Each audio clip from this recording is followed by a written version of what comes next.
mata tuban. Walaqad atayna Luqmana hikmata an ishkur lillah.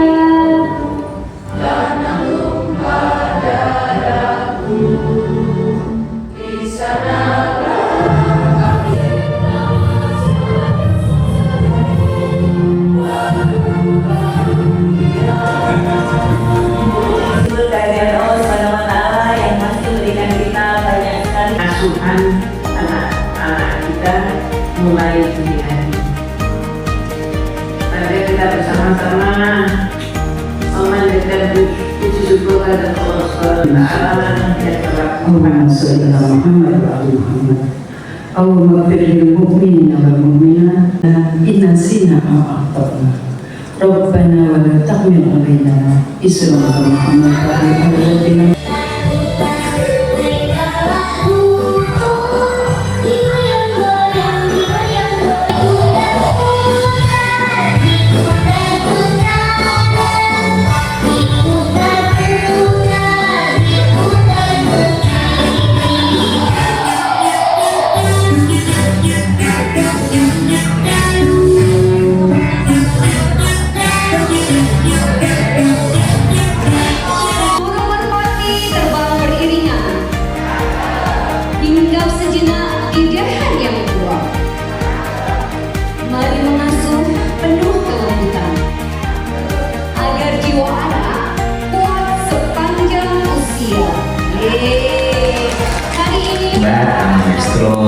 kalau ada yang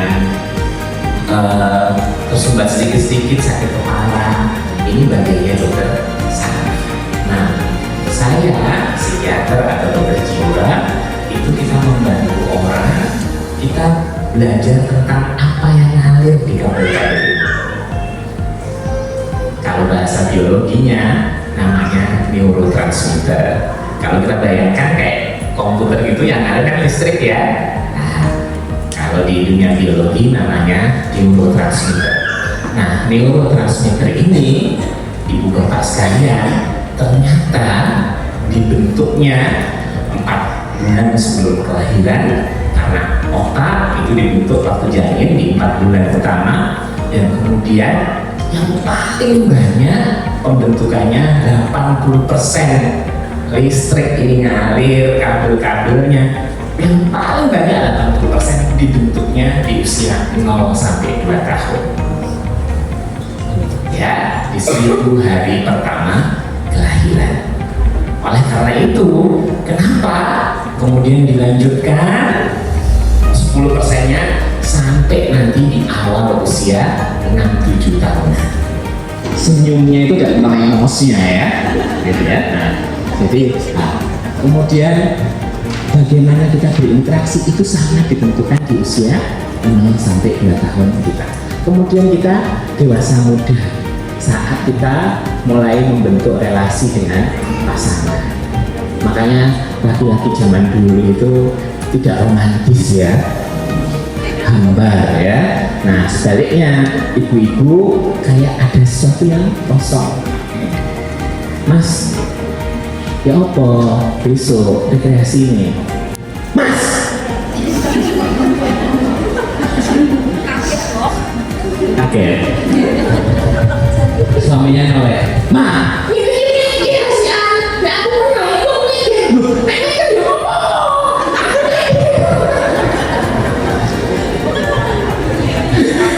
Bekas sepeda bekas, ya. Jadi dia selalu merasa bahwa pandangan itu kan adiknya terus. Jadi seumur hidup itu rasanya berusaha untuk memalingkan wajah kedua orang tuanya. Ya, jadi dari situ, dari pengalaman-pengalaman, hanya daripada harus ketemu di rumah sakit, daftar dulu ya, di sini aja. Iya, bayar juga. Enggak bayar, ya di sini gratis dapat jajan. Alhamdulillah. Setelah itu, setelah kalau dia menyadari kesalahannya, terus saya itu dengan lama-lama ngobrol gitu.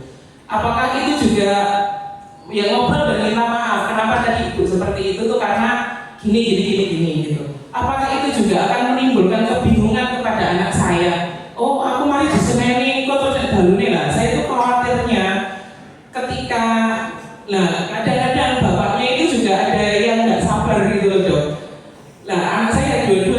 perempuan. Saya tuh takutnya ketika dia mulai mengenal laki-laki dan ketika dia diperlakukan misalnya agak dibentak, itu dinormalisasi sama dia. Kayak nggak apa-apa, nanti kan kalau udah minta maaf udah baik lagi lah. Saya takutnya jadi seperti itu. Apakah saya lakukan tadi Pak juga menimbulkan kebingungan untuk anak saya?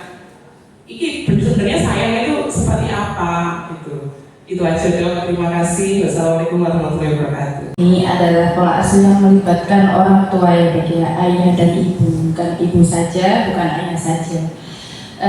Jadi yang saya tanyakan Dok, mungkin ayah dan ibu ini memiliki tujuan yang baik, sama-sama baik untuk anak-anaknya. Yang saya tanyakan, bagaimana jika jika ayah dan ibu ini memiliki perbedaan pandangan parenting seperti itu Dok. Terima kasih. Ini benar ya, tapi sangat mungkin nanti kalau sangat kuat barunya wes buahnya ceritanya yang dulu suami saya dulu luar biasa loh, ini udah kuat terus tiba-tiba kok sekarang minggu kayak gini, gak berulang-ulang ya.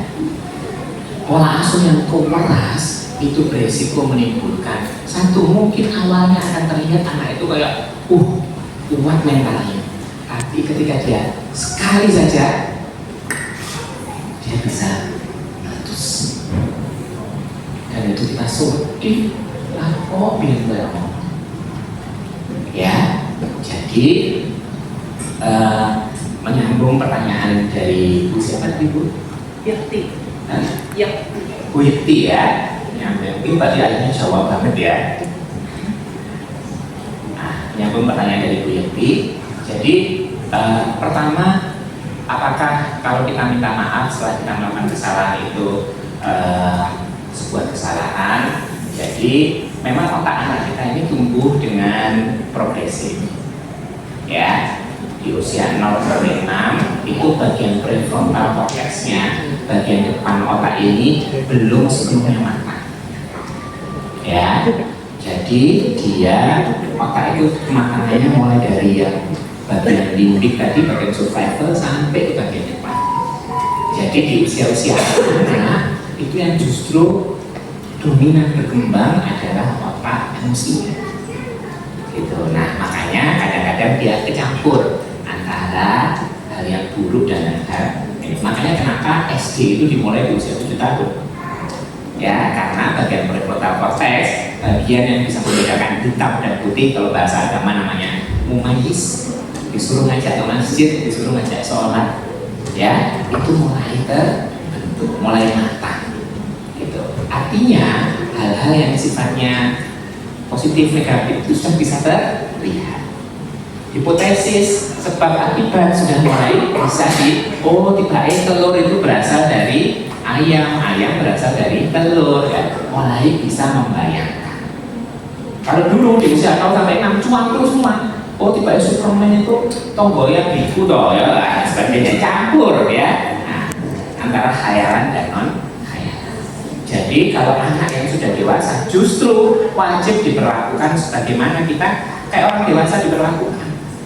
Yo, aku minta maaf soalnya tadi gak sempat nyebut kamu, ya. Kenapa?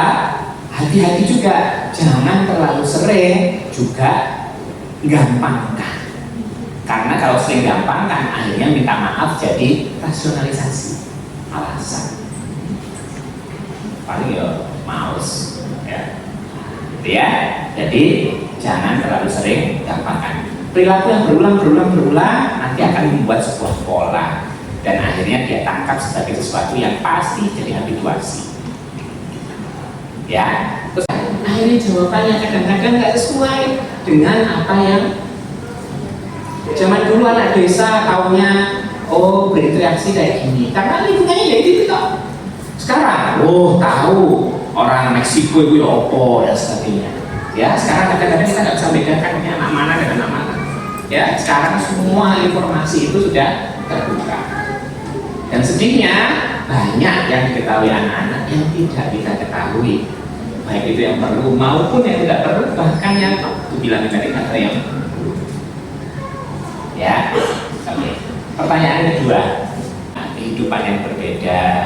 Dulu ayahnya mungkin ya sangat, kita juga mungkin gaya ibunya, gaya ayahnya mengasuh kita berbeda, sehingga kadang-kadang ada perbedaan pandangan.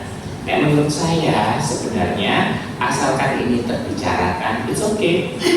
Anak-anak itu butuh diinstal sayang, lembut, ya, memperbaiki oleh ibunya. Tapi dia juga butuh diinstal keberanian, pengambilan keputusan oleh ayahnya. Justru kalau ada perbedaan ini, kita bisa akhirnya imbangkan. Ayahnya nggak usah juga berlebihan, ditolong tapi tetap dengan hangat dan tegas. Ada batasan, tapi juga tetap hangat, nggak berlebihan, ya.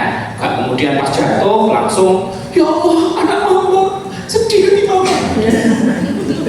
Jadi ya berlebihan, ya kan? Tapi ya dibantu secukupnya. Bagaimana ya? Sakit aja diobati secukupnya, tidak dramatik, tidak juga mengabaikan, secukupnya. Ya, nanti jadi drama banget kalau berlebihan, gitu ya. Jadi memang kita harus pinter-pinter jaga di tengah-tengah ini. Dan itu yang tentu saja sangat mempengaruhi keseimbangan neurotransmitternya, responnya terhadap situasi yang datang. Gitu. Nah, kalau misalnya ada yang sangat berlebihan, misalnya diabaikan sekali, kan kita misalnya dengan nih, saya tanya, misalnya dulu pas jatuh, respon ayahnya sama respon ibunya beda nggak? Beda. Yang dengan tangkap gimana?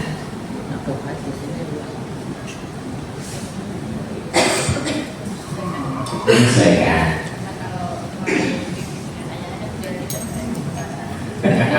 Ya, maksud saya kita ini manusia. Kita ini bukan robot, kita ini bukan mesin. Kita ini bahkan bisa menangkap, mohon maaf ya, maksiatnya ayah yang tidak ditunjukkan pada kita. Jadi kalau sudah memutuskan jadi orang tua, jadi ayah, ya, jadi ibu, ayo dijaga juga perilakunya. Karena gesture, rasa itu dirasakan loh sama anak. Ya, jadi lepas dari apa yang kita tampilkan, sebenarnya yang kita sembunyi-sembunyikan ini juga pastikan terjaga dengan baik. Nanti anak juga bisa merasakan kok bahwa sayangnya ini cukup, tegasnya juga cukup. Karena kalau dibiarkan, itu sensasinya juga kayak diabaikan. Nah, itu harus hati-hati membedakan antara ini pengabaian atau membantu dia untuk menyelesaikan masalahnya sendiri. Ya, kita itu lebih mudah kalau menyelesaikan masalah sendiri ketika satu kita punya kompetensinya. Anak-anak diculno numpak sepeda, terus belajar dong, saya iso ngomong. Pasti mungkin ada yang dia berhasil, tapi juga banyak yang dia merasa gagal duluan dan sensasinya kayak dia. Yang dia butuhkan rasa percaya. Yang kedua, kompetensi ditunjukkan.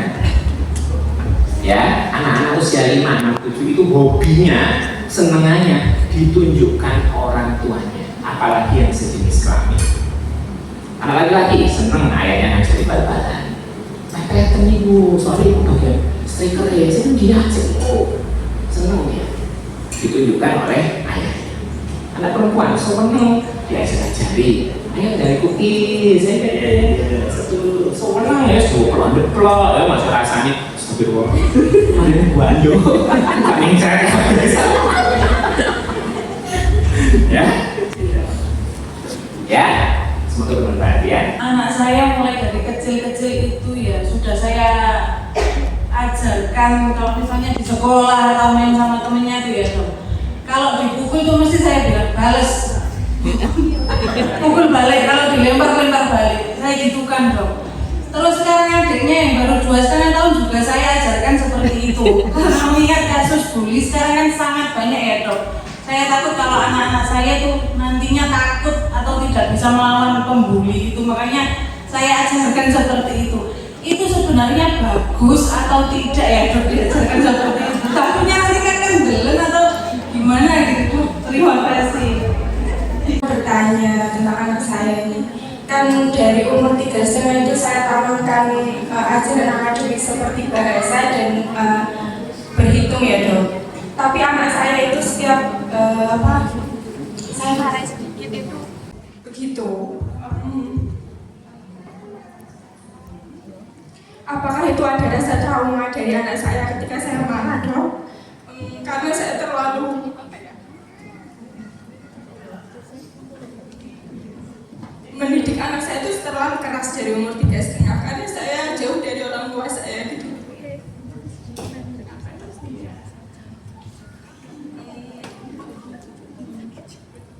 Tapi alhamdulillahnya saya bisa.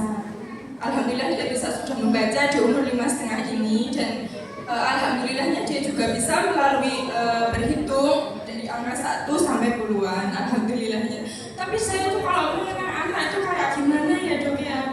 Anak saya itu kan lembut gitu loh, cowok tapi memang lembut. Jadi saya kalau mengenal dia, berbicara tentang dia tuh saya tuh kayak masih rapuh gitu. Jadi kalau saya berbicara seperti ini ngapunten Bu, terlalu gimana gitu rasanya. Iya, ngapunten Bu.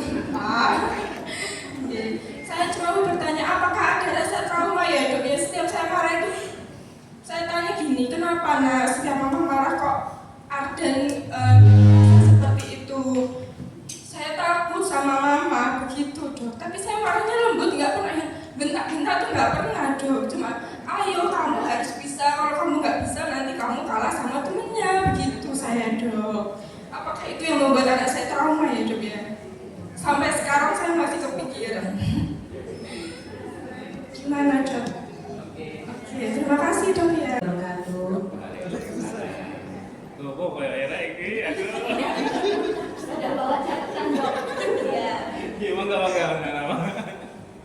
Mau tanya dok, kapan ya luka hati anak itu membutuhkan bantuan profesional seperti psikolog anak? Dan bagaimana ciri-ciri awalnya itu yang kita ketahui, jadi kita itu membutuhkan bantuan profesional tersebut. Terus yang kedua, bagaimana cara menumbuhkan percaya diri anak sehingga dia itu tidak menjadi anak yang si paling merasa kayak temanku nggak mau dia nemenin aku nggak mau mainan sama dia, padahal itu sebenarnya enggak, tapi dia merasa seperti itu. Terima kasih dok. Ini pengalaman saya pribadi juga. Saya itu kan seorang nenek. Anak saya kan meninggal. Nenek lincah. Iya. Anak saya meninggalkan anak yang masih kecil kan. Kan akhirnya dalam asuhan saya. Kakak dan adiknya ini berbeda. Adiknya ini sebenarnya pendiam karena dulu ayahnya juga keras suaminya dan meninggal. Terus dia saya letakkan di pondok. Dia sering dibully sama seseorang, tapi dia diam saja. Akhirnya lama-lama dia sudah nggak kuat. Anaknya hampir-hampir mau dibunuh sama dia. Dipukuli itu sampai akhirnya dia harus keluar dari pondok, sampai DO dari pondok, sampai DO karena masalah yang seperti ini, sampai akhirnya saya pindah ke sini.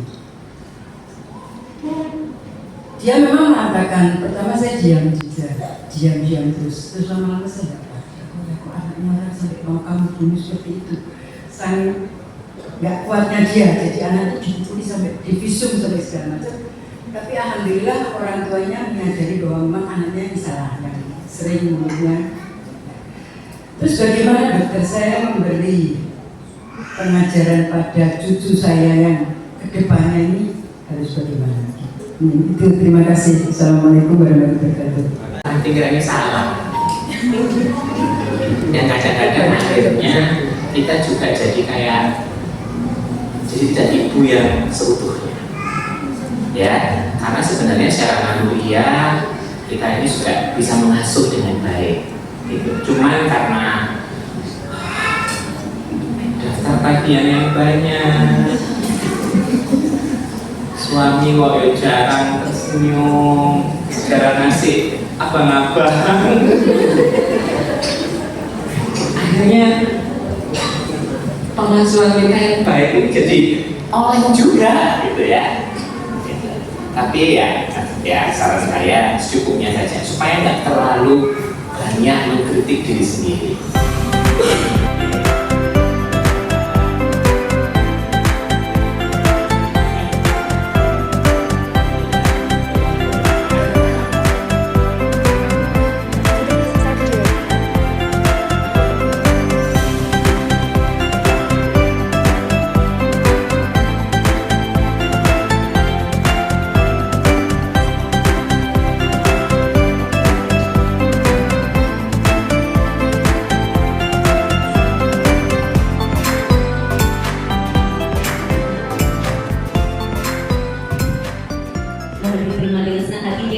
Pak, kita berpikir sederhana ya setiap hari. Ya apa caranya keluarga ini bisa tumbuh, berkembang, bahagia, anak-anak juga nanti di hari tua nanti bisa membersamai kita. Kan ada ahli yang ulama besar yang mengatakan rezeki yang paling yang rezeki yang utama itu apa? Ya rezeki katanya kesehatan. Kemudian rezeki yang kita nanti itu adalah anak yang soleh. Tentu kita kalau punya anak yang soleh, ini sesuatu hal yang katanya Rasulullah itu kan memperoleh ayun gitu ya, membahagiakan pandangan kita. Bapak Ibu sekalian, dan rezeki yang kita doa setiap hari tentu husnul khotimah. Bu, Pak, tentu kita ingin anak-anak kita nanti di hari perhitungan nanti itu bisa bersaksi bahwa dia bangga punya ayah, ibu, bapak, mama, adik, umi seperti kita. Ayo ditahan sedikit, dijaga, ditata, jadi teladan yang baik buat anak-anak kita. Mungkin, ya saya setuju, akademik, apapun itu penting sekali. Tapi menjaga kesehatan jiwanya, itu juga penting. Tidak hanya buat dia, tapi buat kita juga. Mungkin sekarang kita, anak-anak kita sedang bersama teman-temannya yang lucu-lucu, baik. Kita juga begitu juga ya. Teman-teman sekolah ini kan baik-baik semua ya. Ada yang nggak baik? Ada dong, tapi nggak di sini ya. Nggak datang. Saya ingin mengatakan, Bu, Pak, orang-orang yang baik di sekitar kita saat ini, teman-temannya anak-anak yang baik di sekitarnya hari ini, mohon maaf, mungkin sekali suatu saat menolak dia, menolak kita. Yang baik, yang cinta, yang support, yang muji-muji kita hari, mungkin sekali menolak kita. Mungkin sekali yang kemana-mana bestie, mungkin sekali suatu saat nanti mengabaikan kita, bahkan mungkin menghina, bahkan mungkin berkhianat di belakang kita, bahkan mungkin unfair, dia yang salah kok kita sakit jadi terhadap diri kita. Oleh karena itu, kenapa menjaga kesehatan jiwa ini jadi penting buat kita semua, dan mementingkan budi pekerti akhlak dan jiwa akan jadi penting buat semua.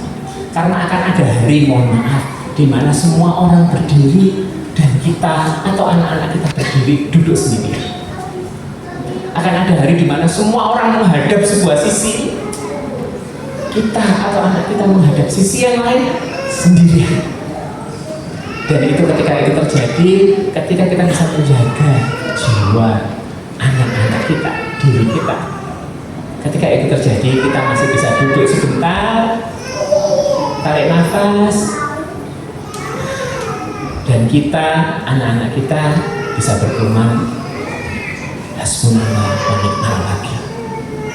Sungguh Allah lebih dari cukup buat saya. Waktu terbaik menanam pohon mungkin 10 tahun yang lalu. Sekarang kita sudah tinggal memetik buahnya. Tapi waktu terbaik kedua menanam pohon adalah sekarang. Ayo kita tanam pohonnya. Semoga bermanfaat.